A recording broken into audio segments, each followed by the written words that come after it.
Hello, hello, everybody.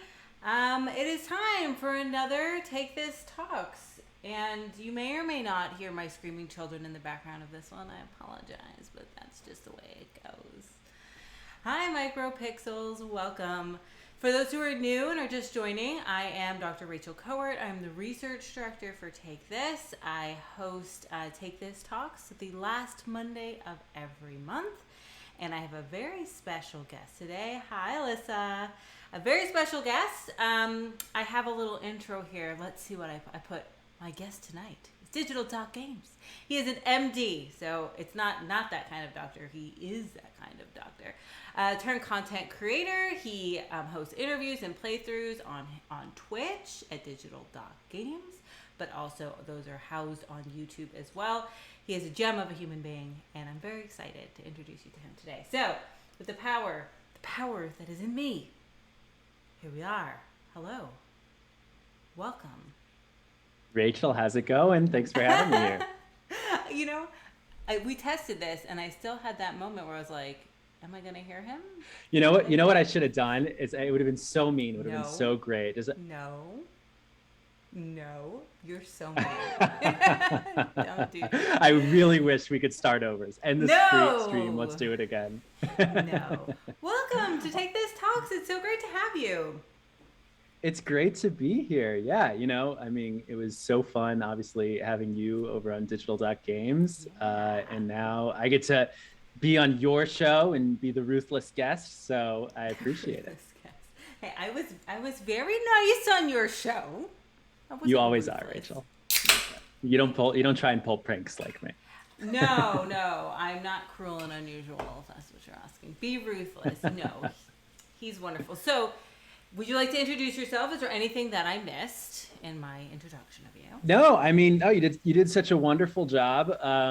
But yeah, my name's Amiad. I am a medical doctor. I am, I guess, in a way, I am that kind of doctor, but also not that kind of doctor, as I don't practice in the hospital. I work as a medical doctor full-time in the digital health and games for health industries.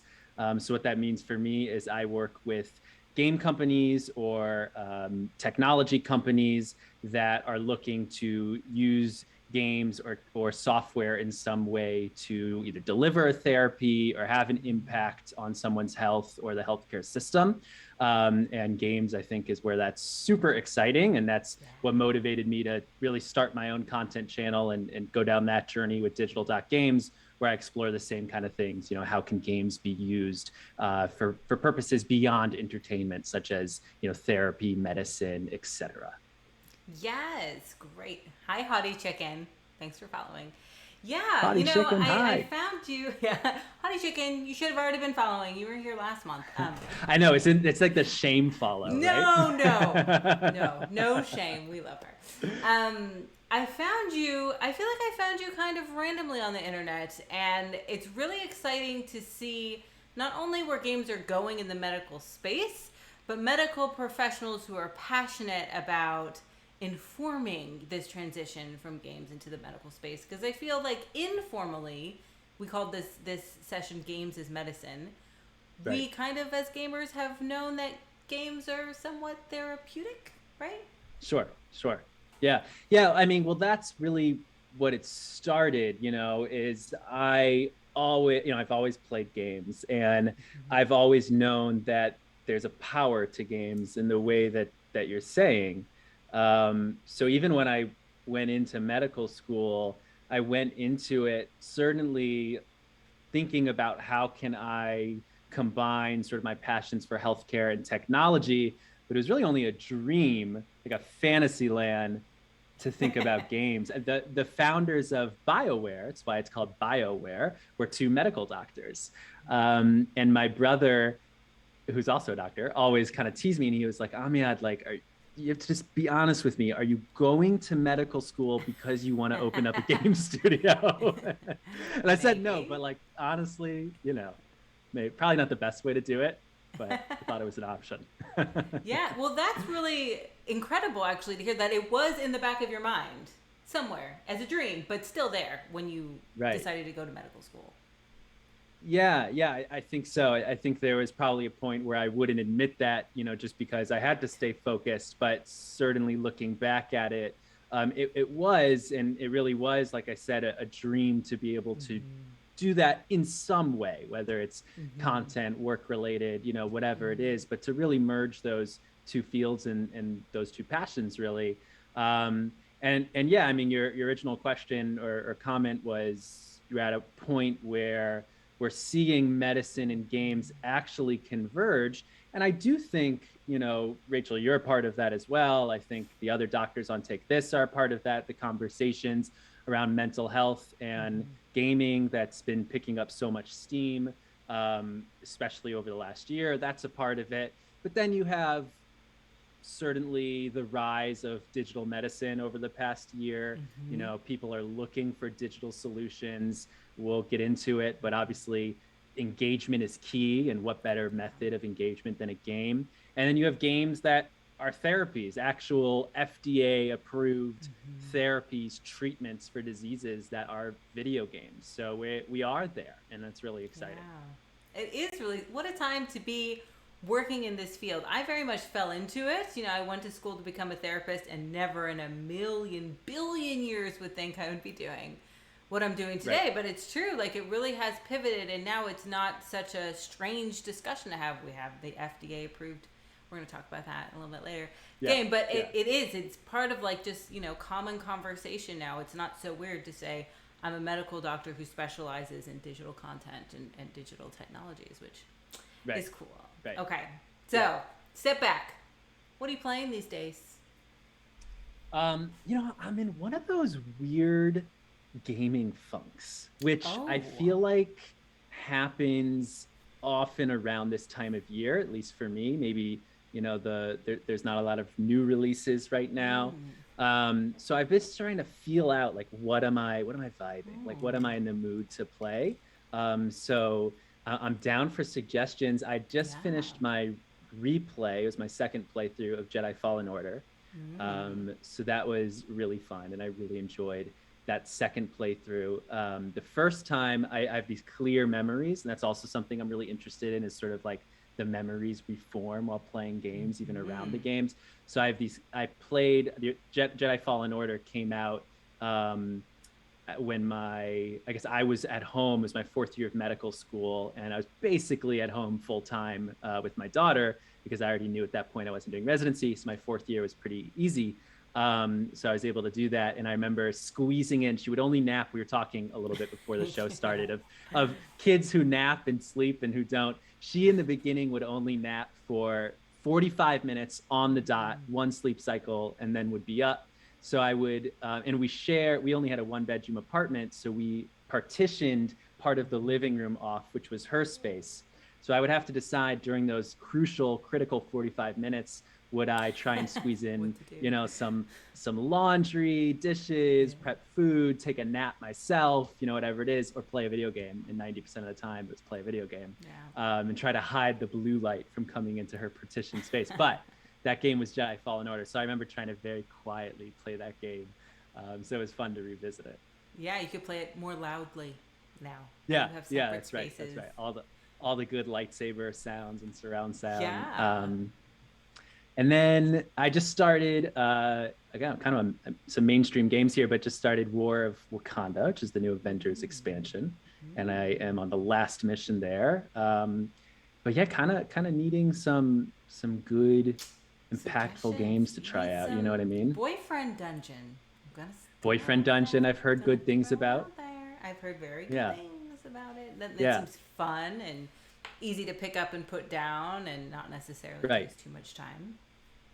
There's so many games that are on the list, like on the backlog, but I just feel like you just have, like, Hades I haven't tried. Oh yeah. The big one. Yeah, the big one that everyone always, like, gets on my case about is Breath of the Wild. I've never played. I haven't. I knew, we're like totally on the same page. We're parents. Here. Okay, I have it. Yeah. I own it. And that's the thing, right? So, like, I want to get into Mass Effect, the remastered. Why do you? Those are all very time-intensive games. But that's what I'm feeling. Like, I want, like, a sci-fi. I would Yeah. put, if I'm lucky, 3 hours into that game. Yeah. You know, Yeah. It's it's just hard. too hard.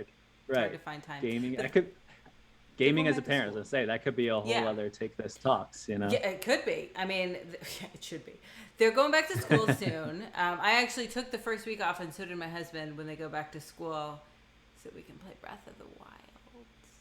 Oh my That's what God, I'm gonna really? do. That's the game? That That's the that game? is what I'm gonna do. Yes, I feel like Wow. it's been long enough. Okay, I it's been long. It's embarrassing. We Yeah. have to play that game. Finally do it. Okay, Okay. well then if you Yeah. report back to me, and maybe I'll that'll be report back. the I'm sure kick I it's need. amazing. I'm sure. Yeah, right. Yeah. Right. I mean, but I want to play it before Breath of the Wild 2 comes out, which I feel like has already Yes. been announced. So I think we're behind. And Zelda has pants. I'm very excited. So it's a go. Yeah, It's a it's day go. one It's purchase. a go. I gotta do it. I gotta do it. Yeah, and I have it, and it's downloaded. It's just sitting on my Switch. Yeah. But Oh, when look. you take this week off, are Yeah. you oh there we go. Yeah, yeah. Hottie Chicken just got Breath of the Wild. Are you going to finish it in that week? Like is that the goal? That would, I don't know if that's possible. I feel like the first day I'll just sleep, okay? Because my kids have been Yeah. home for the last 2 years. And then maybe with the remaining 4 days, I will try as far as I can. Yeah. I probably won't finish it in 4 days. But it is just Right, going I to be, guess that's that's the a lot. point. Like, we're just going to play some Zelda. I love it. and Oh, that have sounds a so good time. nice. Doesn't it? I know. People are like, I want to take a holiday. And I'm like, I just want to sit in my basement and play Yes. Zelda. Yeah, that sounds That's like right. a great time. That's right. So what inspired you then, would you say, during your education? I mean, you went to medical school thinking, I'm just going to go the traditional route of being a doctor and doing a residency and working in a hospital, assumedly. What really inspired you at the start of your 4th year that you're like, never mind, I'm going to take the non-traditional path and really pivot my focus? Yeah, I think it was a couple of things sort of happening simultaneously. So in medical school, for those who aren't familiar, the way it generally works, a little bit of variability depending on where you go, but the way it generally works is your first 1.5 to 2 years are preclinical. So you're in your lectures, your classes, your tests, all those things. Your 3rd and 4th year are your clinical years. So that's when you're rotating through the different wards of the hospital. You know, you're doing your pediatrics, your surgery, internal medicine, OBGYN. You're doing all the sort of base medicine to get a feel for what's out there and what you'd want to specialize in. So I went into medical school wanting to be a pediatrician. It's just sort of always loved being the camp counselor and, you know, kind of the vibe, the patient population that I was excited about. And my first rotation was in pediatric surgery, which was really interesting, but surgery is very, very just a difficult environment for a lot of reasons. So that was a hard one to start with. And my next one was pediatrics. And I said, you know, I really just need this to go super well. I need this to be a good experience for me.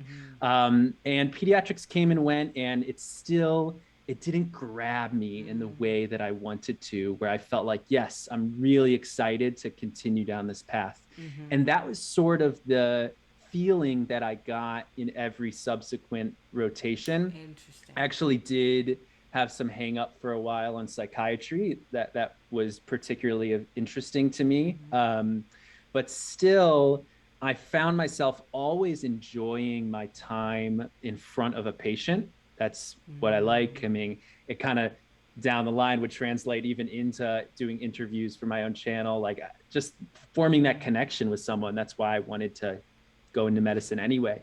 But I found that outside of that patient experience, sort of the other day-to-day tasks of a physician, I just didn't enjoy in a way that I wanted to. So that was one thing. Of course, there's also the concerns with lifestyle, and you know, residency is very difficult. And I just in my 4th year of medical school, we had our first child, and that shifts your priorities a little bit. So all of that was sort of happening. And then at the same time, I started doing some work with some VR, some startups using virtual reality. Mm. And I was helping them develop some VR simulations for medical education, and one for sort of a mental health de-stressing or anxiety tool. Um, and I just really, really enjoyed that work. And I found myself while I was sort of sitting at my desk in the hospital, typing my patient notes. That's kind of what I was thinking about. Mm. So all of those things started happening, and I basically started to really believe, and this was even before COVID, that you start to see companies like Google and Amazon getting into health. Mm-hmm. These companies, these tech, companies, big or small, are going to need medical professionals Sure. in their work, right, in their teams. And that was sort of the belief that led me to sort of investigating a little bit and decide to take the risk, really. Mm-hmm. Yeah. Uh, thank you for the follow. Uh, it's important to have that clicking moment, the way you're describing it, because Right. this is what we spend all of our time doing. Like in our lives, we spend a lot of time in our careers, and it's so important, I think. And it's a really, you may think you're on one path, but if that path doesn't click, like there's other branches to explore. Yeah, yeah, absolutely. I think it really is. It's that click, and everybody's different. I mean, I think for Mm-hmm. some people, their career doesn't have to be everything for them. It doesn't even have to be what they love. I think that's something that everyone has to sort of figure out for themselves, or maybe that changes in their life a couple times. For me, I have always struggled to do work when I'm just not passionate about it. And that was real, of course, passionate, and again, really enjoyed myself actually, my time spent with the patients and actually treating patients. But sort of that other stuff that I mentioned, that's, I couldn't dedicate myself, especially the toll, the sacrifice that you have to make lifestyle wise, if I just wasn't passionate about it, it just didn't click in that way. Yeah, absolutely. And Hottie Chicken says it's good to remain open when those paths come to. I had a similar journey in the sense that I wanted to become a therapist. I was so convinced my whole life I'm going to be a therapist. My first day of my master's program, I was like, no, I don't want to do this. Yeah. There's something here that's not clicking. But I pursued, and then through it found like research. Oh, research was where I want to go, and that clicked, and Right. that took me to where I am today. But Right. everything, all the steps that got you there before led you to where you are, right? Like you wouldn't have made it there if you didn't take all those So steps funny before. because I always think about it in that way, that it's just, to me, it's such a linear path, and there's something so nice about that.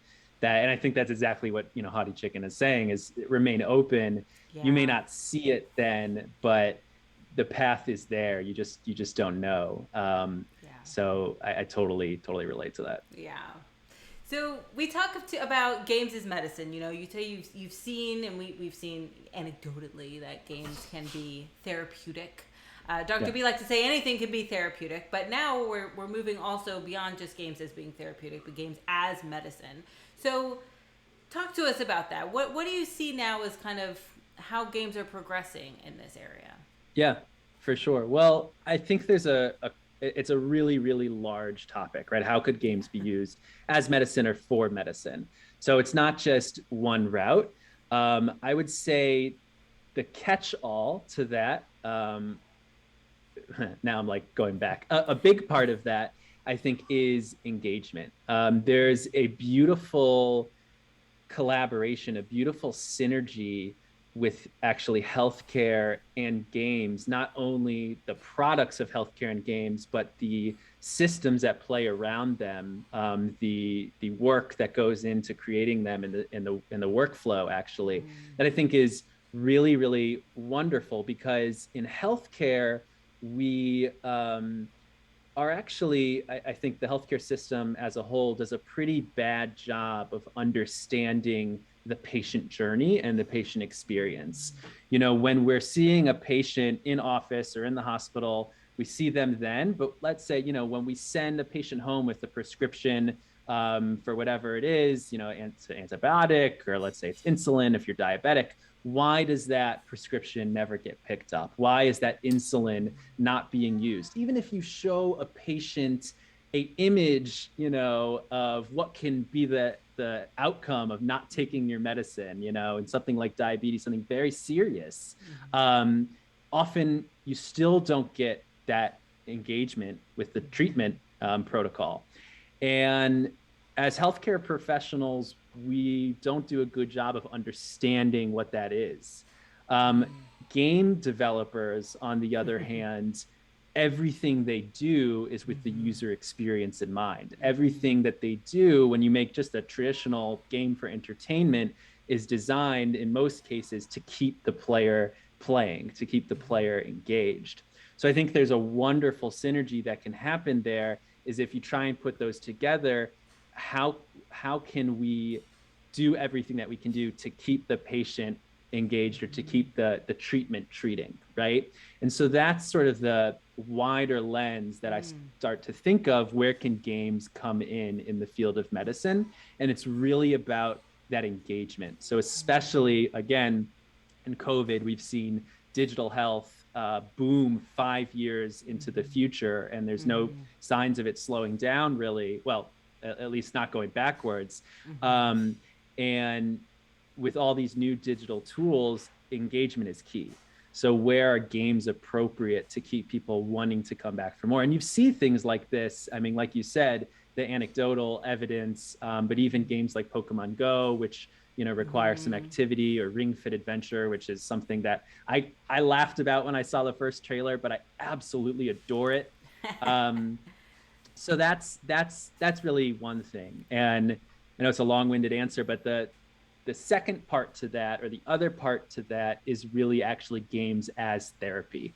And like I said, we now have a game called Endeavor RX by the company Achille Interactive, that is a validated and FDA approved treatment for ADHD in children. I forget exactly, I think somewhere between the ages of 5 and 11 or 8 11, somewhere in that realm. So now we have an alternative to the drug therapeutics that we can give to kids for ADHD, and especially in pediatrics, if you can have an alternative that shows similar effects in some patients to actual drugs, it's always preferred to not have to give drug therapies, especially if you're talking about kids. Absolutely. So it's like an extension. Is it an extension, or is it a replacement of behavioral therapy? Is it like the new behavioral therapies that are there going to be games? I think definitely. So you Yeah. start, so right, you think about games as medicine, for the most part, it's all in the brain, right? Yeah. That's what you're going to be affecting. So certainly, you're going to get your mental health and behavioral therapies there. With Achille, what you're actually seeing, um, what's actually happening to make that game a therapy is the algorithm behind the scenes. So what this game is in its current form is sort of like a Mario Kart endless runner, mobile type game that you can kind of think of in your head. But what's happening is there's an algorithm at play that's constantly learning from your performance in the game, and uh, dynamically scaling up or down the difficulty based on your performance. And it's challenging you to have to pay attention to more or less things on the screen. So not only do you now have to, collect the red and yellow and blue little bugs that are flying on the screen, but you have to avoid these ones. And that's dynamically changing based on how you're doing. So it's a therapy that is really working with you at all times. And that specific algorithm or game that's being a medicine works by targeting your attention. So that's the attention deficit of the ADHD, attention deficit disorder, or ADD. And what's really cool about that is that they see that there's many, as you know, there's many different cognitive deficits or neurological conditions that have attention is negatively impacted. Depression, multiple sclerosis, lots of different disorders. So despite the mechanism, they've actually seen that this benefit, and it's a long-term benefit, even if they just play it for their prescribed time and don't come back to it, there's long-term benefits of improving their attention over time. So that, I think, is what you're going to see really take off, whether it's a game or something else, is those algorithms acting as digital therapeutics. Yeah, because I've talked in the past about games improving attention, but these games are designed not just to be like the unintentional consequence of playing, Call of Duty, that now have better visual acuity, right? These are trained specifically to target this one specific outcome, and it's showing right. That's to right. be effective.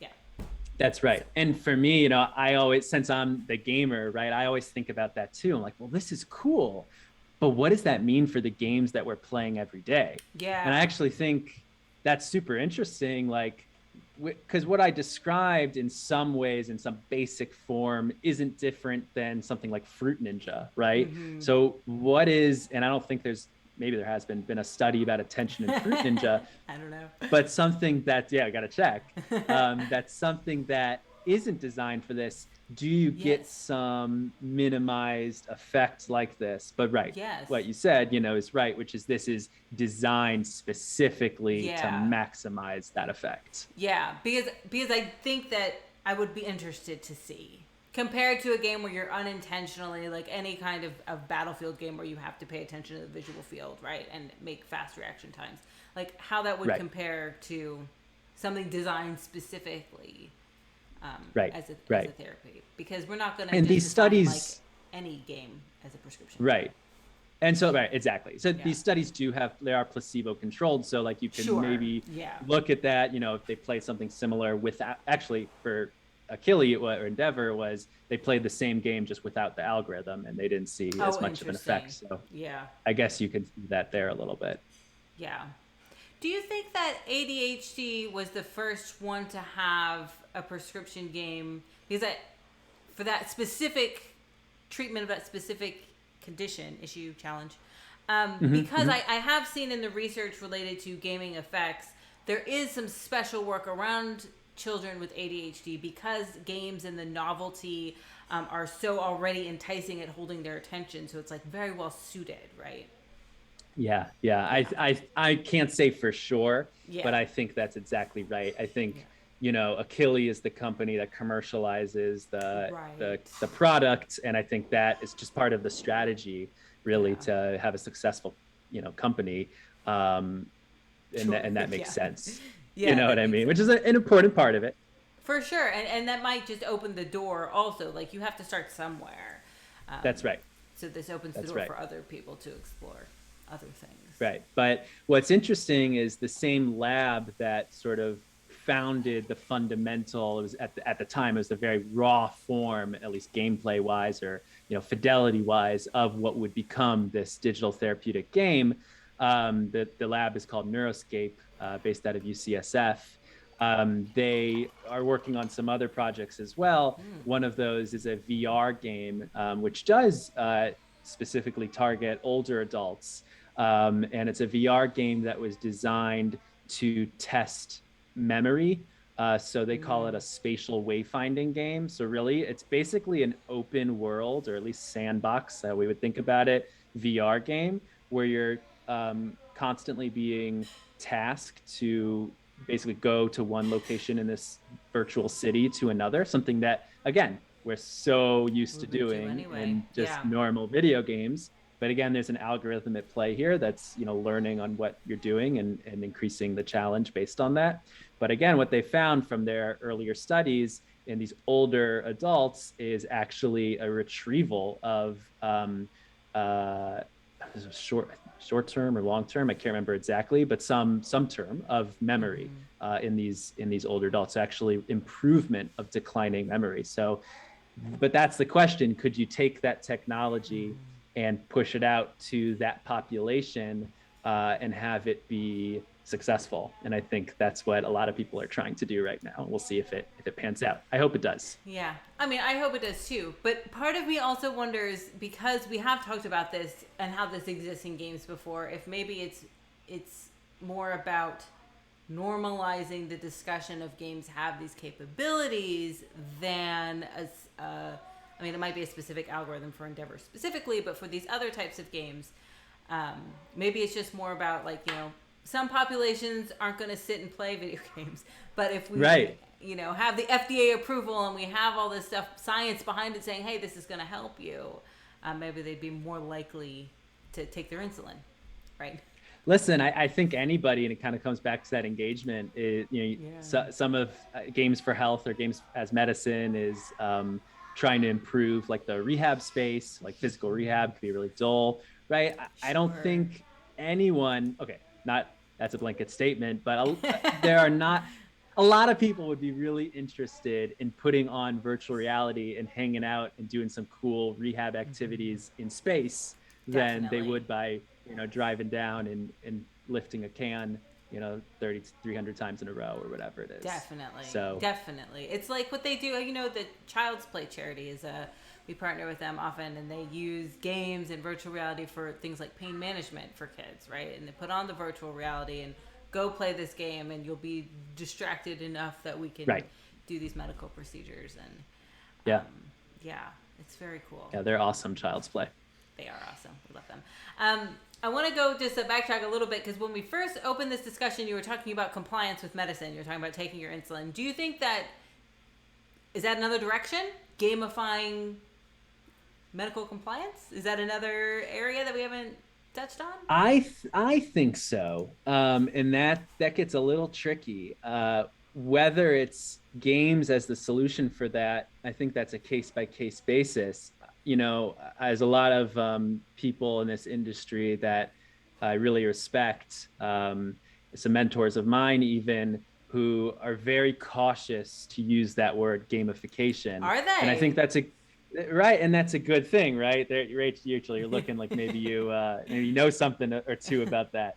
Um, but right, the dangerous, the slippery slope is to say, hey, here's a leaderboard, here's Right. Yeah. daily activities to log in Yeah. for, and that might be good, but it might also be superficial. So Yeah. is it gamification in that way that's going to be used to improve compliance, to increase adherence, to get engagement going?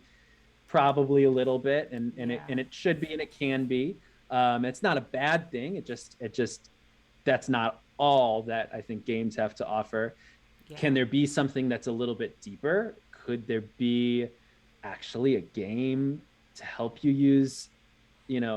want to use your insulin or educate you more about diabetes? I think that's where it gets really interesting, and probably a little bit more challenging as far as the impact that games can have there. Just to honestly, just talking about the business strategies of it all and how that all the bottom dollar and everything like that. But and then again, at the so right, so we have a game, we have gamification, and all these are good things. Under that, even just the process, the game design process, how that's used, how can that come in and be used, like we talked about earlier, Yeah. in combination with healthcare professionals to say, well, no, this is how we should be thinking to design a product to actually understand our user, to therefore drive their engagement. So a lot of different Yeah. ways I think you can be creative with it. Yeah, so it's not just about having the medical professional consult the gaming companies. We need to bring the gaming companies over to I the think medical professionals. so. I think Yeah. so. Yeah. Yeah, I agree. I mean, I gave a workshop earlier this week, and I was talking about engagement. What do you know? Yeah. Because that's what they do. That's what they excel at. Right. That's really interesting. Yeah, because gamification is only like skin deep, right? That's like the most superficial level, I guess, that you can do. So seeing how they're going one step further um, Right. is really interesting to me. And what's successful or not, because there's so many VR meditation apps, right? Some are good, some are better than others. Some have, you know, I do it once and I'm done, and then other ones are really good and they keep you very engaged. So it's like, where do we find, how is it working? What is the formula that's going Right. to get us keeping on with it? Exactly. Yeah. Yeah. It's exciting So though. it is exciting. It's exciting. And we talk about a lot of these things on your channel, Digital Dot Games. You do Twitch, you do YouTube. I've watched many of your interviews. I don't want to spoil it for people who haven't watched it, but there's lots of good interviews. You do one about the people who created Endeavor, Right. the ADHD prescription game. Is there one interview besides mine? You don't have to say mine. I know you want to say it. Is there one interview besides mine that really sticks out? That really maybe you learned something unexpected, or just really kind of sticks with you? Yeah. Oh my God. There's so many. It's so fun to look back at it, kind of talking about like something that seemed open in the beginning, and then you look back at it and it's linear. At least for me, who has knowledge of all of the stories that I've helped share over the past year, it does seem like to me a linear story. So it's so cool to think back, and see like all the games for health. If you watch my channel, even if you just watch some videos, but if you watch them all, I don't care if you're a doctor who's never played a game in your life, or if you're a gamer who, has never had a health problem in your life, you will understand the benefit of games for medicine. And that to me is just really gratifying that people have allowed me to help share their stories in that way. So really, they're all great. It's hard to pick. There's been some surprises I didn't expect when I started to deal or discuss the topic of accessibility in games. That wasn't Yes. something on my list in the beginning until I kind of found it. And actually, it was my second interview was with Ross Miner, who is fantastic. Guys, go follow Ross Miner on Twitch. I think it's Ross Miner 00, but you can just Google him on Twitter. He's so great, and he's a blind gamer. And he has a really, really moving and impactful story of how he became blind. And we talk about that with my interview, but how he was a gamer before he was blind. And that was something that was really important to him to continue. And it just, no pun intended, but opened my eyes to, this whole world that I wasn't familiar with. I mean, how I never would think that someone who couldn't see could be able to play games. So it was so interesting. And that inspired me, and he kind of challenged me to then go and play The Last of Us Part 2 blindfolded, which was really fun. So it's just been a joy just to go down this path that would become linear. And then the other ones that jump to mind aren't interviews, but that I've recently put out that I'm really proud of and I think are really unique. I do these impact reviews on the channel. So that's sort of my twist on video game reviews. And the deal is, you're not just talking about is the game good or bad, but what is the impact that comes from playing it? After you sit down from start to finish, what do you take away from the game? And I've been able to collaborate with this group called PalliMed, which is a palliative medicine blog. Pallimed.org is their website. And I stumbled across this page, I don't know how, and saw that they had video game reviews. And I was so surprised. And I'm reading. I was like, I couldn't believe I hadn't come across them. So I got to talking with them, and we started sort of this partnership that we would put out that, they'd have the written reviews on their site and I would do video reviews for them. So now we have two reviews. One is What Remains of Edith Finch, and the other is for Spiritfarer, which I think has been played on Take This.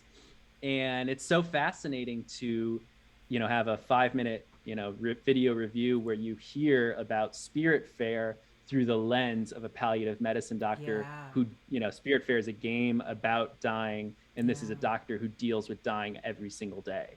And that to me is like really cool. So I'm really proud of those videos as well. Yeah, that's super cool. And also, like, you get paid to play video games. Right? Or like your job now, your job is to play video games. Sometimes I feel so lucky where it's like, you have to play this game. It's like, all right. Easy. Yeah, there we go. Yeah, we'll see. We'll see, hopefully that there could be more and more of that. But doing these reviews is a lot of fun. That is cool. Have you played? They're playing right now, and Take This plays Eliza. Have you seen this? I haven't, but I've heard very good things. Yeah, so it's like you're a or it's like you're a robot therapist.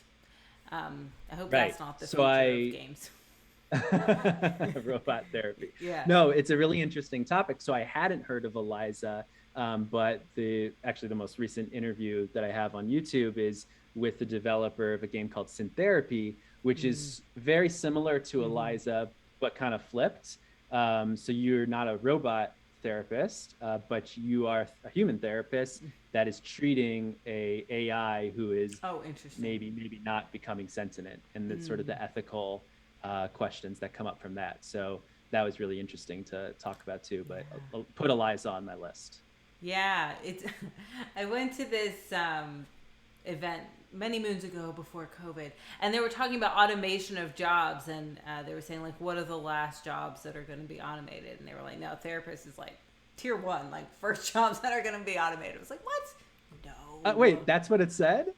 Yeah, pretty much it was um, go into computer science Yeah. or be an artist because all the other jobs are going to be automated. Was basically kind of the Man, TLDR of okay, that that's conversation. I don't know. I It don't was know rough. about It was that. a hard one to hear, Yeah. and I was like, I I don't have a like what you're great saying. book upstairs that I can't remember the title of, but it's about AI in medicine. I think it's called Mm. actually Hello World, um, and it's actually such one of my favorite books on technology and medicine.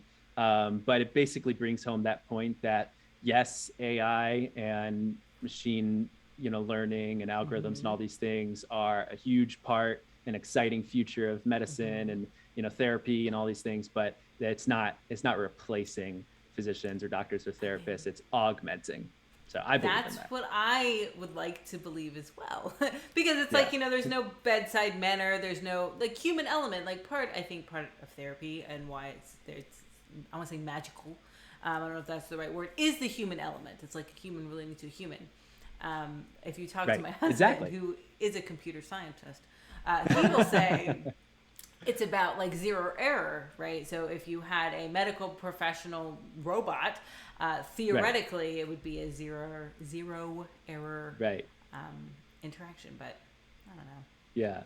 Yeah. Well, I mean, even over COVID, I mean, there's I have friends that, do their mental health sessions or their therapy sessions over Zoom. Yes, Um, yes, and some love it. but Some with really a miss the in human. person, right? But with a human, right? Yeah, Right. yeah. Right. No, That's true. yeah, That's the missing piece. that is. I So, mean, well, thank goodness. hopefully, Go yeah, ahead. hopefully it goes this way. It doesn't. They don't replace Yeah. others. Otherwise, you and I in the non-clinical, space are going to have a lot more competition as We're everybody out all of of a a sudden is. job. We better That's take up right. something artistic. That was really the moral of that story. Um, There you go. We do video editing, stream producing, we so we do. got We this. do. We create content. We're fine. We're fine. Yeah, there we go. Hottie Chicken. So many research opportunities. I am all on board for games as medicine research opportunities. You can Yes. call me. Hi, Sarah. Micropixels. Oh my gosh, I've been meaning to pick up cinetherapy for a while. The premise is so neat. Yeah, I do think it's interesting that it's like the opposite.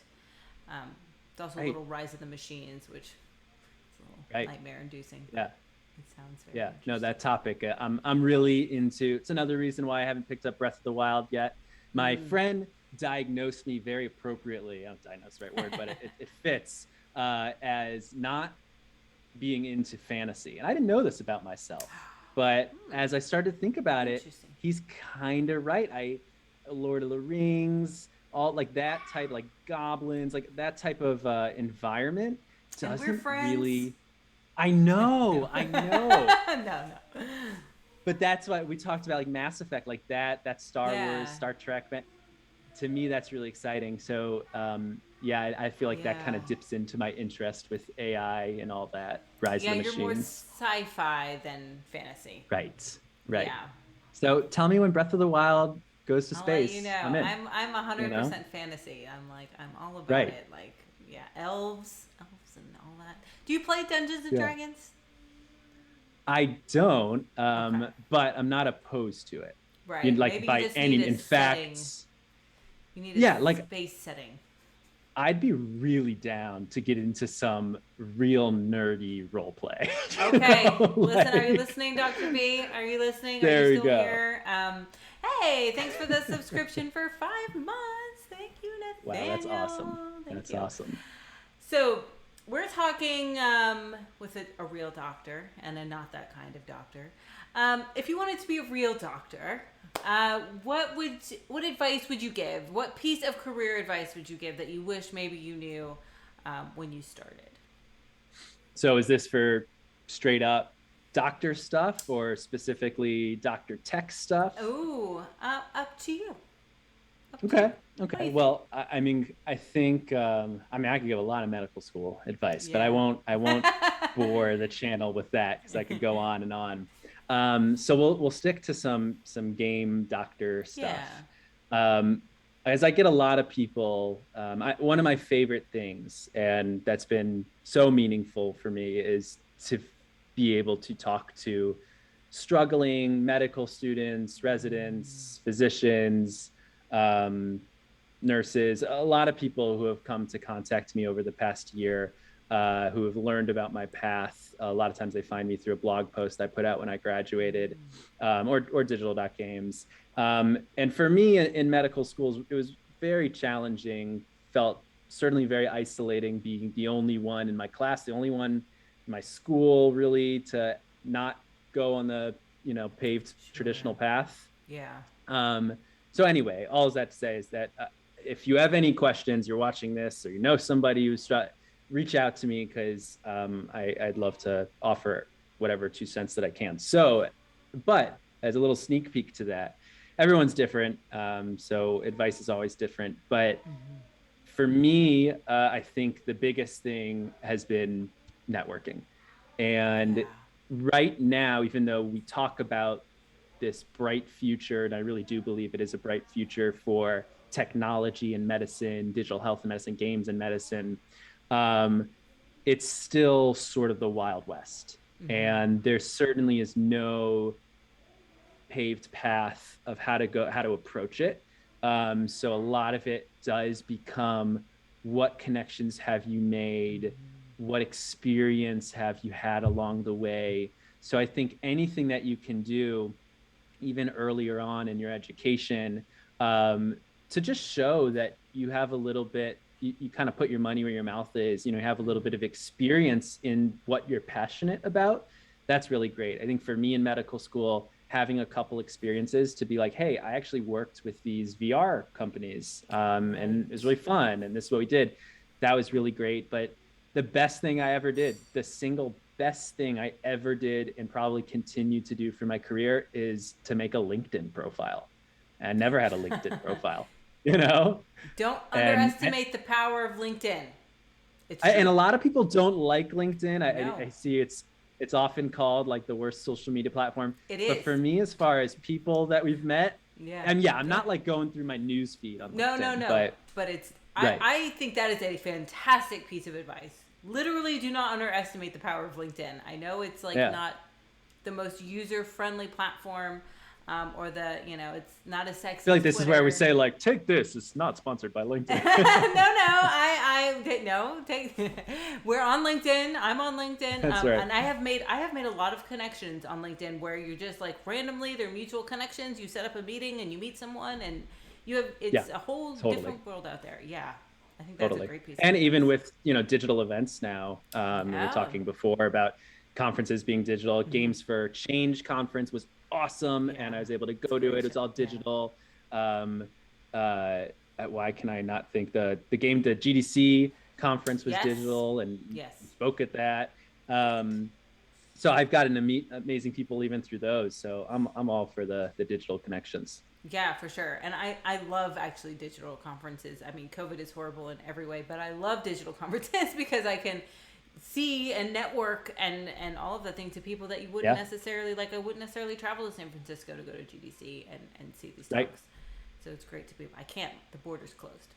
I mean Canada, Yeah. but yes, That's right. but generally speaking. Get in a lot So of trouble. Yeah. yes, no, they won't let me back in, so I'm gonna have to stay here for a while. I was gonna ask, is it who you know or what you know? But it sounds like it's who you know. Yeah, I mean, I think I think it's obviously both. Yeah.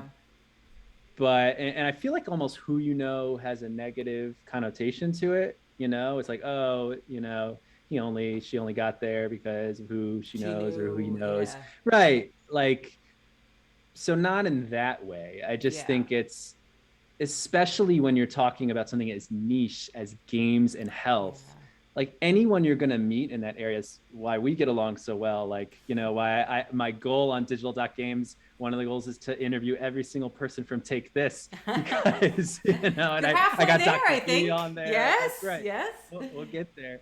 And it's just because people who are interested in the stuff that we're interested in, like we all share Yes. just these common passions, and therefore I think are similar in a lot of ways. We all want to help each other, Yeah. So I think in that way it's who you know.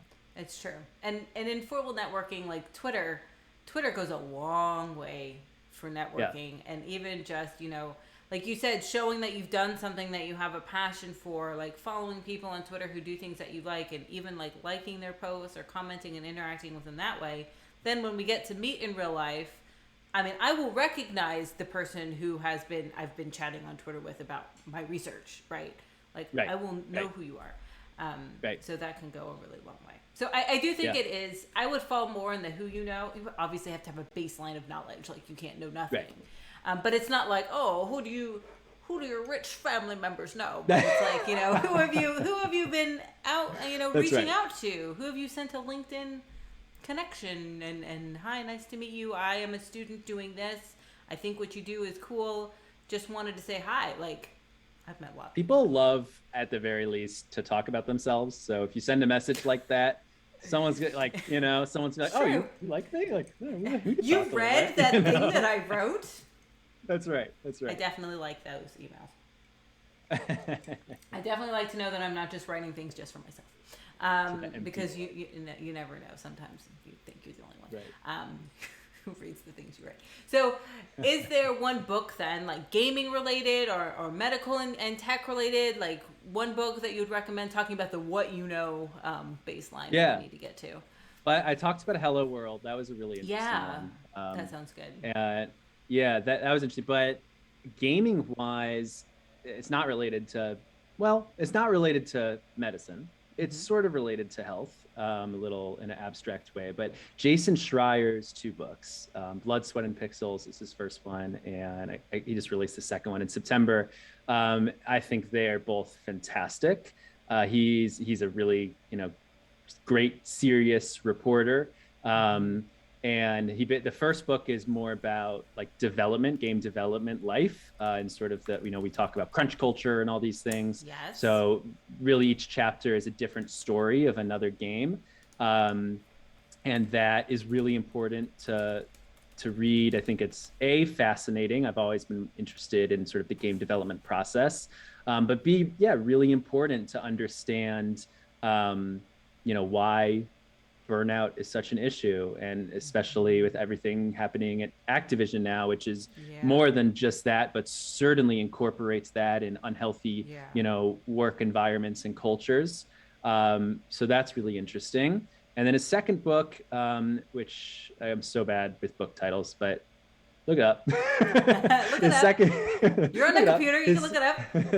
That's right. Jason Schreier's second book is more about why is the game space such a volatile place to work as far as like job security? Why are people constantly being laid off, being shifted around, game studios closing? And again, each chapter kind of following a specific game studio, and just some fascinating, fascinating stories. I had no idea there was a major game studio that was founded by famous retired baseball player. I had no idea that was a thing. Kurt Schilling, I think, is him. Or maybe I'm mixing it up. Anyway, it's really, really interesting. And again, important because, why is it this great industry that we're all so passionate about and all, flock to conferences to, and get so excited about? Why is there such an inherent built-in toxicity to this industry? And why are people losing their livelihood and having to uproot their lives just so they could, have the pleasure of making games. So it's important. Yeah, it's very important, and it's very important, especially lately that it's coming out more about what all the challenges that are very specific to this industry. I think some of it is about our social identity, and we want to make games and we love games, and because of that we become our identities is tied up in our work, and then our workplaces become unhealthy, but our identity is tied to it. So we kind of go along for that ride, and I think it's really important Right. to understand what the game development world is like. I mean, us at Take This, we are trying to change this culture of overwork and burnout. Like, that's not how anybody should be working or living. But I got on a soapbox yesterday morning. I was on a podcast and I was talking about people who harass game developers on the internet through social media. And a lot of times a game comes out and you don't like it, and they say mean things to the people who made the games. Or recently, Boyfriend Dungeon, the voice actor, was harassed. By but it's like I think these books are really great to give you perspective as to, like, this is what their day to day is like, and then they put something out that they have their heart and soul into, and then someone doesn't like it, and then people start saying mean things to them on the internet. No, it's not it's horrible.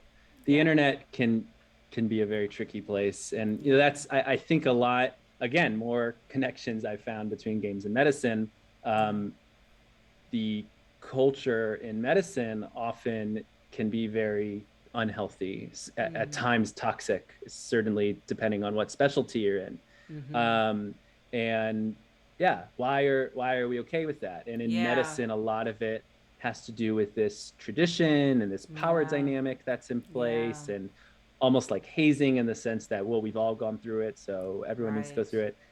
And in games, there's certainly shared, reasons to that. So that's just something I've interested. But one thing that games, I think for the most part, does have that's unique to them is the internet. And you're not normally being harassed online, as a doctor by your patients.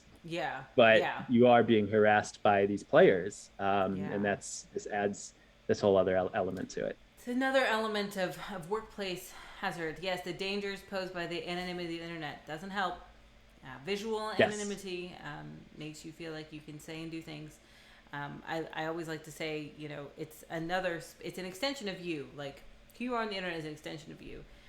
So Right. Don't be. Yes, absolutely. mean. Oh yeah. I mean, I was on a work call the other day, and not to go off subject here, but my wife came home and handed me a note, and it said it said, I don't know what I'm allowed to say in here, but it said nice parking, asshole, on it. Oh. And when at first she handed it to me, did you take up the whole driveway? It's like, whoa. Obviously that was a note that someone put on her car. But thankfully she doesn't have those words. But it's the same kind of thing. It's like, what mood do you have to be in to go to a stranger and just whip that power onto them, right? It's ugly for sure. It is. So yeah, it's an extension of yourself. It is. And that's terrible. I thought she was calling you. that was my first thought. That would be more acceptable than actually a stranger leaving that note on the car. Get some sarcasm. That's okay. Yeah, exactly. Oh, goodness. Okay, so I have one more prepared question, and then we can take questions from the chat, and then I have, of course, my friendly game of 10 things I want to know about you, which is my favorite part. But one more question, which would be, what is the thing you like most about what you do, and what is the thing that you least like about what you do? Is it the camera not focusing? I also dislike that. That has to be it. I want to be anonymous for this part. So there we go. I think it's sort of related. I mean, not with harassment or anything like that. Thankfully, I've not had any significant source of that. I've actually been struggling a lot with it recently. So it's a very pertinent question. Again, like I said in the very beginning of our talk, I love doing what I'm passionate about, and Digital Games has been a passion project through and through, and it's been such a joy. I also feel that a lot of what I set out to do in the beginning, again, looking back at, these 30 plus interviews that I now have, plus other content, um, is sort of this linear path in my mind, this linear story in my mind. I have accomplished a lot of what I set out to do, shared the story and stories that I wanted to share. So now I'm in this situation where it's like, okay, well, what do I do here? And Mm-hmm. this has sort of been in odds with sort of content strategy, really, which is the need to put out content on a strict schedule. I have absolutely seen when I put out content every single week, um, the numbers go up and up and up, subscriptions, all these things. Um, on social media, on Twitter, when I'm there and I'm posting and I'm engaging and all these things, which I like to do mostly, but it does kind of take up time and energy. Mm-hmm. Again, I see these positive things, but it's a grind, and Yeah, sometimes I know you understand it, right? I mean, the grind can be at odds with the passion. sure. It's like, well, I maybe want to wait a little bit longer and work on the quality of this, and how do I weigh that to putting something out every week? So recently, I'd say now I'm sort of in a spot where I've, been trying to reevaluate goals, personal for the channel, things like that, trying to eliminate some of the negative aspects of the channel, of how it's affected me, like that grind, like, sort of that presence on social media that sometimes can be a little tricky to navigate. Mm-hmm. So taking a little bit of a step back before I, try and re-engage, flip some things to try and figure out, well, how can I make this work? So I think, what do I like least of it? It's probably just that struggle, those butting Yeah. heads, the success versus the joy. Yeah. And of course, do I need to be successful? Do I need my channel? Right. You mentioned, can you write one of your papers and you don't know if anyone's watching? Right. Well, on YouTube, you do know if people are Yeah. watching or not. And Right. Twitch, you do know if people Right. are watching. Is that important? Or is it important just to do it? And I think those are Yeah. those are just all the questions, right? And I, of course, I don't think anyone has the answer, but Yeah. that's what I am glad at least I'm aware of to try and make the necessary adjustments, going forward at least. Yeah. It's a struggle, and I think it's also boundaries are a struggle when you're a content creator because it's I could be on my Twitter any hour of the night. Should I wake up and roll over and see if I need to Right. respond to people's pings, or is it like this is my job and I should only check under certain That's times? exactly Or right. yeah, it's a struggle, and it's funny too that you mentioned like with my research and stuff. Like I write things I don't know. You're right. I don't know who reads it. I don't know where it goes in the universe. When I hear, oh, I use your book in my class on my syllabus, it's like, oh my gosh, that's amazing. But I Right. do Right. on YouTube. I'm like, nobody's watched this video. Yep. What's wrong Yep. with this Yep. video? Yep. Yeah. Yeah. I mean, you There's can't nothing wrong help, and with I it. know Just nobody's seen it yet. Like, right? Like, that's right. yeah. That's right. Yeah, I mean, a little magic, I think, a little luck needs to Yeah. happen. It's the right mix of it. Yeah. So we're all figuring it out, and anyone Yeah. who's on Twitch who does streaming, everyone's dealing with the same stuff. Yeah. Yeah. Excuse me. So We just keep on. just We do it for the one day love. at a We do time. it. Yeah, and I think that's why you and I also get along. We do it for the shared interest and love for education and advocacy and engagement, and not engagement in terms of give me more clicks, but like engaging with the Right. community. Right. Absolutely. And it's similar to when I was in medical school, right? Anytime I was in Right. front of the patient, that's what I loved. And anytime I get to have, a conversation with someone, anytime I see a comment on the channel of, hey, this really appreciated this part of it, or even a challenge, whatever it Right. is, it's that engagement, I think, that keeps Yeah. us going. Yeah, for sure. For sure. That's Yeah. awesome. I really enjoy what you do, and I thank you for Thank you, sharing Rachel. your Thank you. expertise with us because it's not one that you hear often, and you're really the joy that you have really comes through. I When you talk appreciate to it. people. So yes, I'm so glad you're here. Thanks. Thanks, friend. too. Me too. Now we will move on to my favorite part. If you have any questions in the chat, do ask, and we will pass them along to our lovely guest. But until that time, we will now ask you very personal questions. No, not really. We will get to know you a little bit all about better. my parking skills and all Yes, that. your parking skills. Where do you get your white jacket pressed? Those kinds of questions. Do you have a white coat? Of course. Do you have a white coat? It's somewhere stuffed in the back of my closet, I think. Oh, come on. Sprinkled on the floor. Okay, question number 1. What is your favorite room in your house? Ooh, oh my God. All right, such a great question. It's the playroom. It's why. So we have, my wife and I have 2 kids. We have a 2.5-year-old girl and a 1-year-old boy on Friday. It's his birthday. And we're, thank you. I'll pass it along. Pastor, I'll be excited about that. Yes.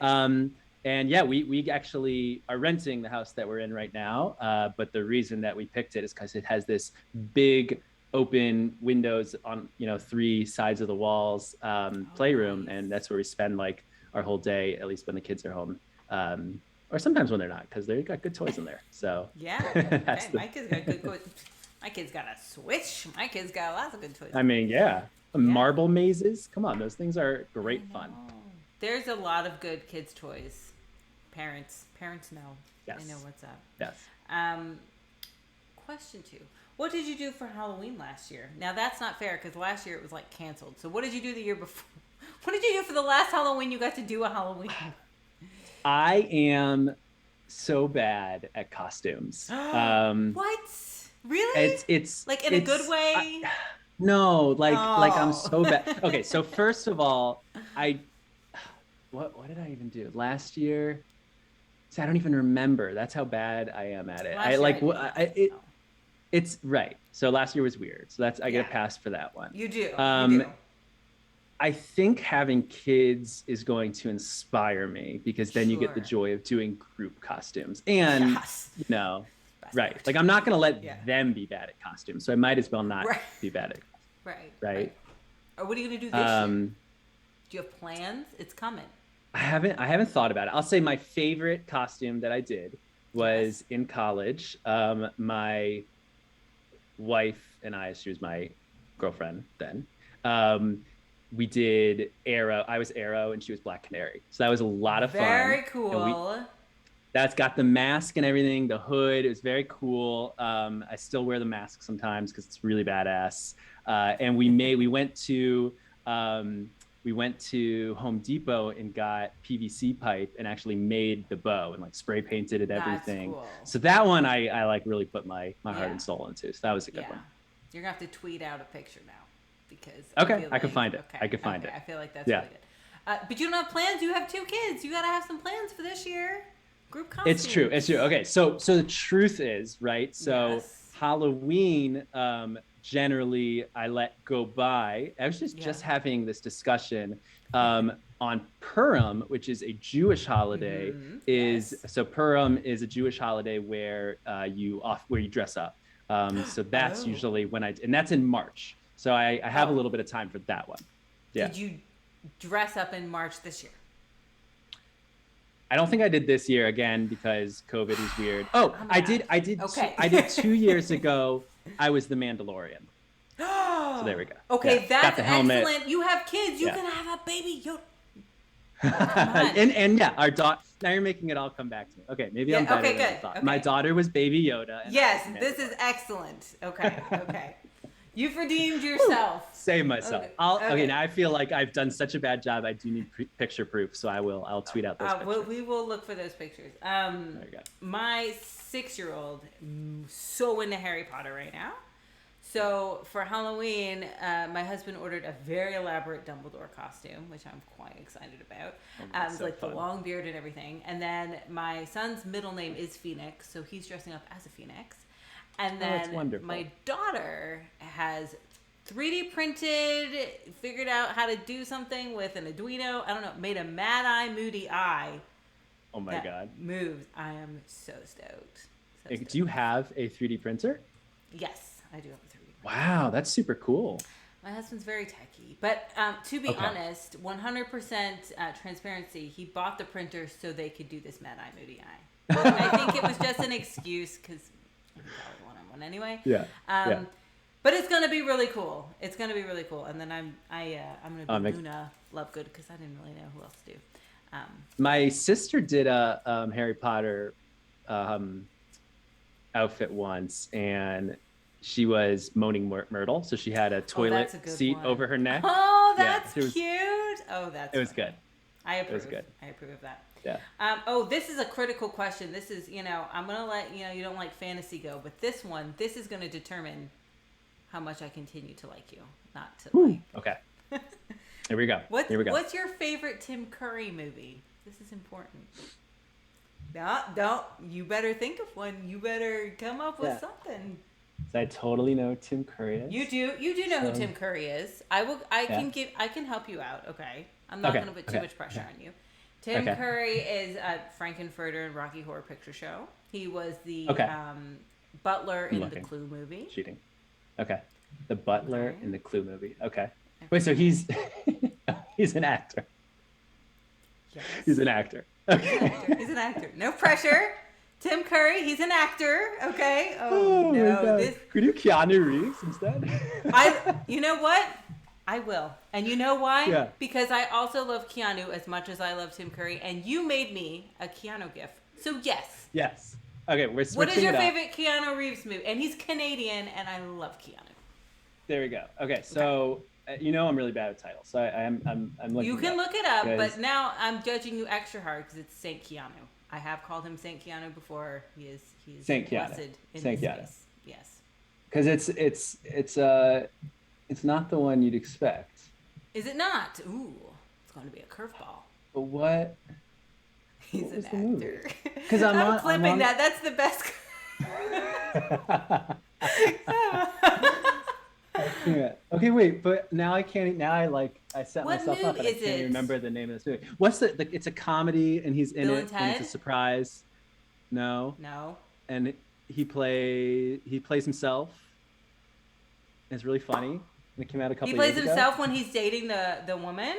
When he shows up at that's not. Is that a movie or is that a TV? I totally saw that. Oh, is it a TV show? When she's like, I have a boyfriend, and she didn't say who it was, and he shows up. And it's that Keanu was really Reeves. funny. That was really funny. I like that a lot. What was that? But maybe it wasn't. It was. I think it was that Netflix movie. Yes. With it wasn't Netflix. Ali Wong. Ali Wong is the one that he's dating. What? I don't know what that movie is called. I did see that. That was funny. That's your favorite Keanu of all the things Keanu Reeves has done. It made me laugh harder. I did actually. Made me laugh really hard. It's not a good choice. It's not a good choice. It is a good choice because the scene is unexpected. Because that's exactly right. The problem is otherwise, like I would say, The Matrix, honestly, but that's just that's too classic. It is. I mean, he's also Duke Kaboom in Toy Story. He is Duke Kaboom, and that was really good. Pretty epic, And then the other thing that would make you super mad is to tell you that I've never seen the John Wick movies, but they're on my list. It's okay. I love you. We really should have we should have quit ahead. We should have stuck with Tim Curry. No, it's fine. We should have just stopped. The interview was going so Always be good. my maybe. I think maybe that was... No, it was a fine choice. And the fact that you even wanted to pivot to Keanu makes me love you more. Thank you, Alyssa. Yes. It was Always Be My Maybe. Always be my maybe. It was that one-off Netflix movie, but I really liked his part of it. It is a good scene. And she's like properly making out and her friends are like... Is that Keanu Reeves? I do like that he played himself and not like her date. That was just like somebody in the show. Yeah, that was fun. Okay, this is a food-related question. Easy. We're moving to food. There we go. Whoa. I know we like to talk about food. I like to. Okay, how many more of these? 7? You got a lot to go, man. You better buckle up. What is your favorite Thanksgiving side dish? Oh, okay. Yeah, easy. I think this is like a staple, but my mom makes like sweet potato with marshmallow fluff on it, and I cannot control myself. I will just eat all of that. And then my wife every year is like, no, like I don't know, maybe that's what her family does. Like we should make savory sweet potatoes, and I'm like, you could make them however you want, but I'm sticking a giant thing of marshmallow fluff on them. Make anything you want. That's fine. I'm eating that. Yeah, so that's right. That's right. I love Thanksgiving. My sister-in-law makes sweet potatoes, not with marshmallows, but with pecans and lots of brown sugar. Yes, I mean, it's all about the yes. sweet potato. It's all so good. Yeah. Yes. I also like that you said pecans because that is the correct way to say it and not pecan. Oh, yeah. So that's good. You're redeeming yourself. You're fine. You're fine. Woo, Yes, woo. you are right. Every time I say pecan, my wife looks at my face and she goes really hard. She goes, "It's pecan," and she's makes my heart jump. But No. yeah, it's pecan. I'm from Texas. It's pecan. It's pecan. That's right. Better learn about Tim Curry. Yeah, Tim Curry's. I'm gonna do my Tim Curry is very dear to my heart. I'm gonna do my homework. I apologize. Do your homework. Stream. Watch the Clue movie. Have you not seen the Clue movie? That's classic, early '90s. Okay, you're gonna have to get on that. Just okay. Watch Clue. Okay. Okay. All right, good. I got some night activities. You have some night activities. It's a very funny, very good movie. This is another question about film. So okay, let's go. All right, let's do it. Okay, but this is taking a different There's direction. a reason it's digital doc games and not digital doc movies. That's all I'm gonna say. Okay, well, this is what the tin has given you. Hottie Chicken is over there like, thank God she didn't ask me these questions when I was on there last month. It's a yes or no question. There is this director. Before I say it, there was. I lived in Germany for a while, and I did a postdoc with a colleague who was a filmmaker. He made a movie called Pixel Shot, and it's a very cool movie. It's about digital technology and social networking. And he introduced me to this person, and he said, "Have you seen any movies?" The question is, have you seen any movies by this person? And he asked me that, and I was like, "No," and he was like, "You should." And I watched them, and they're very unique. So, have you seen any films by Lars von Trier? Do you know who Lars von Trier is? Can I Google him? You can. I feel like you would know. I feel like they're memorable. I feel like you kind of remember the movies. You can Google him. Okay. What is his name? Lars von Trier? Yes. He's Swedish, I want to say. Okay, what do you make, Lars? He makes movies that are... I can't even really recommend them because... Nymphomaniac Volume 1? They're hard to watch. I would not recommend watching them unless you're really No, into, I can honestly say you're better. I have not seen a movie.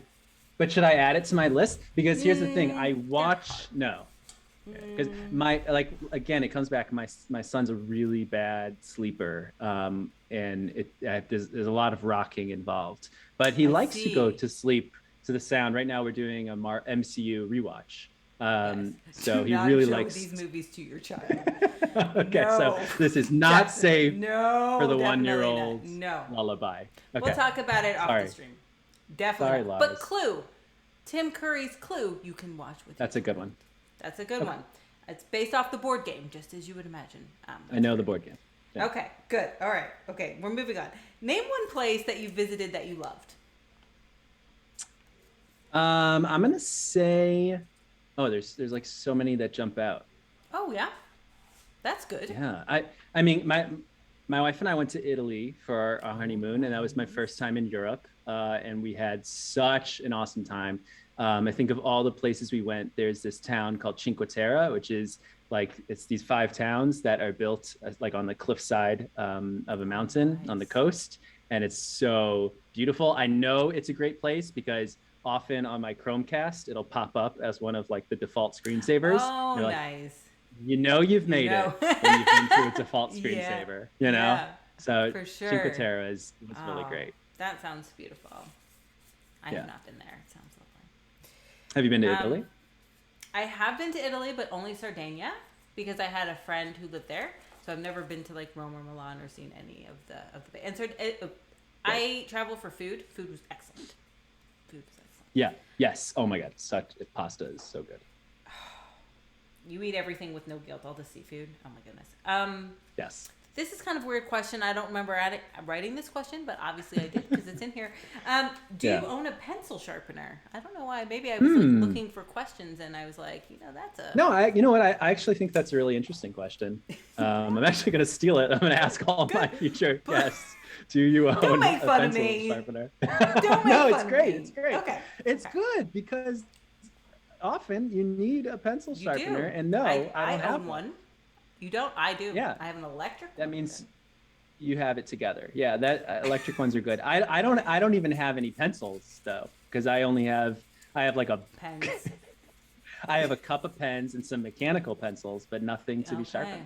Well, I'm surprised considering you have children. That's why I have pencils. Once they get, I think, to Once they start the writing, you'll pencil, have. right, I'm gonna send you right. a We have sharpener. plenty of markers, paint. We did finger paint today, but yeah, no, Okay, no but no sharpening of pencils. Not pencils. there yet. You'll get We'll there. get them. You don't want them writing Hmm. with pens on your wall. You want the pencils. 'Cause True. Magic Eraser takes that right off. What is your favorite TV show of all time? Yeah, it's 24. Oh, okay. I 24. haven't seen that many episodes of that. I love a show that just makes you want to scream, like just like so Mm, much like like adrenaline and action. Yeah. anticipation, and like you leave the episode and you're like, oh my god, like one more and need to know what Yeah. happens. Yeah. And 24 was probably like my first show that did that for me. So I'm always Good dreaming about a choice. 24 Good rewatch. choice. Yeah. Yeah. Mm. I Good went. choice. Jack Bauer went through a real Jack Bauer stage. I like tried to find his jacket and his backpack, and I really Oh, wanted to be cool. Jack. I mean, it's Yeah, Kiefer Sutherland. You can't go wrong. You can't. yeah, he's So cool. him, you know who Kiefer Sutherland is, but Tim Curry. Who's also a musician, Kiefer Sutherland. I know all about Kiefer Sutherland. Oh my. Tim Curry's He's like also on. a musician. Well, they should play together. I wonder if I wonder if Kiefer knows Tim. Maybe I wonder. Okay. I'm sorry. Beach or mountains? Beach or mountains? Mountains. Yeah, me too. Yeah, For yeah. sure. I'm a skier. I love skiing. Are you? I hate Yeah. skiing. Wait, downhill or Mhm. cross country? Downhill. Yeah, I don't like it. I don't like feeling out of control. I have a hard time stopping when I'm going Well, down the that's mountain. that's lesson number one of skiing is always ski Yeah. control. So, clearly, Yeah. you Yeah. missed day one of ski class. Well, clearly, I am born and raised in Texas. Not too many ski classes there. But when Right, I that's moved to true. Canada, my daughter's school, they do skiing. Like that's what they do. The school goes skiing, and I was That's like, so well, cool. Wow. so cool. I mean, I know. Yeah. I was like, well, I clearly have to learn how to ski because she's gonna go on these things. So my husband and I took skiing lessons. Yeah, I did them. Yeah, it's I went down the mountain. right. I don't like I think it's hard to learn as an adult. it. Yeah. You know, like my nephews are learning now, like the 6-year-old nephew, and it's amazing. He is just so Yeah. fearless, amazing and terrifying. You know, Yeah. no concept of danger. Oh no, my 6-year-old is excellent skier, and Yeah, I'm just like yeah. falling hurts. Like, oh my gosh. So I was learning how to do the pizza French fry and whatever, and I was going down just the bunny hill. But the kids, like you said, the kids are really good. They pick it up really easily, and Right. I was going down the bunny hill, and you have to, when you get to the end, you have to turn, and there's like a fence. You don't want to hit the fence. So I was trying to figure out how to turn, and I couldn't really figure out how to turn, so I turned this way, which takes you down where people come down off the actual mountain, which is fine because it's Right. flat. Right. So I managed to turn and go down that way, and there was a kid who must have been in like second grade who goes to my daughter's school, and he had seen me on the bunny hill all day, and he goes, "You did it!" And he was like, and I was like, "This is so embarrassing. Like, this isn't even where I'm supposed to be." Right, But I didn't right, fall. right. The kid meant well, but He did. in Oh, he was so execution. proud of me. He was so proud. So Oh goodness. So anyway, no more skiing for me. Okay, last question. Another food question. So you're getting off Okay. easy now. Sweet or salty? Mm, Sweet or salty? is that easy? Man, I feel like I could be here all day. Yeah. Maybe sweet I and think- salty. Yeah, I mean that's the answer. It's like so mood dependent. I'm gonna go sweet because I will say my life is one giant quest for ice cream. So wherever I go, I need to know where the nearest ice cream shop is. Okay. I have to have ice cream in the freezer at all times. There's even Interesting. we're gonna get deep here. There's even Yes. so I'm Jewish and I keep kosher, and part of keeping kosher is waiting a certain period between having meat and having dairy. So Okay. I have so in Hebrew, no, Yiddish, maybe the act of being meat, like meat food is called fleishik. So if you've eaten meat, you're fleishik, okay? And so I have what's called fleischikitis or fleishik phobia, which is a self-diagnosed thing. I'm terrified of ever being in that period of not being able to have dairy because Oh, I just very right. rarely have meat because there's always a Because you want chance the that ice someone's cream. gonna jump in my room at any hour of the night and be like, ice cream, I got you ice know? cream. Right. So it's Which never do you happened have? yet, but it might.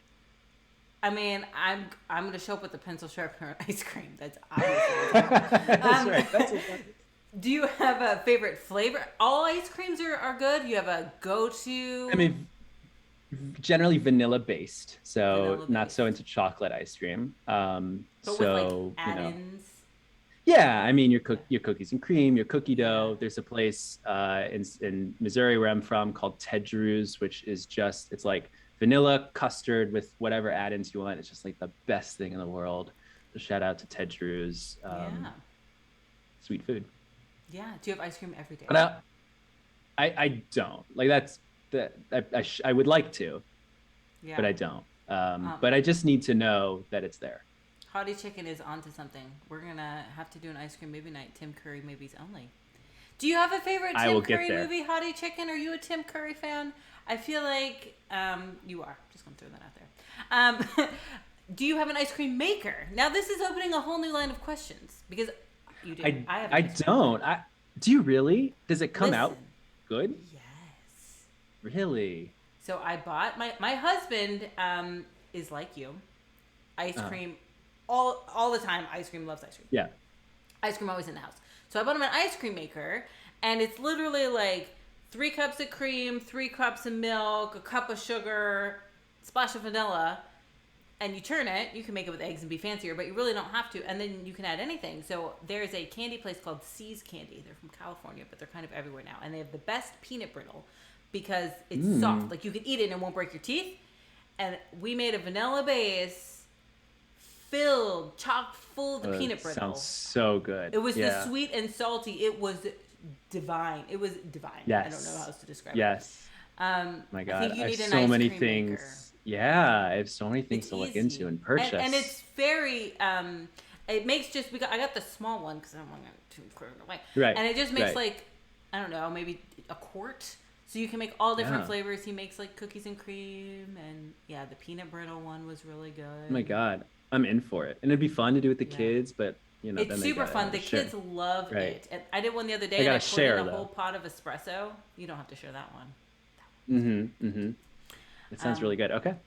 Yes, Rocky Horror. I love Rocky Horror so much. You've never seen Rocky I have Horror? seen. Oh. No, I have seen Rocky Horror. Yeah, I saw it. I saw it in college. The whole Yeah, experience. that is a college. Yeah. I feel like everyone. Yeah, that was a college thing. But I I knew listened going in not to answer yes to one question that they ask you in the beginning before the screening of the movie. I don't know if you know what I'm talking about. No.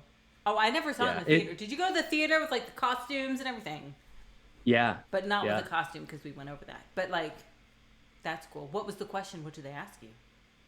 So they ask you if you're a virgin, Oh, and I if guess because you of the throwback raise to- your if you raise your hand, you have to go in front of everybody and do some things that No, maybe you embarrassing. wouldn't want to do. That you definitely Yeah, don't embarrassing wanna do. stuff. Yeah. Yeah. So I knew. Yeah, I guess that's like a throwback in the movie because Susan Sarandon's character is a virgin in Right. the movie.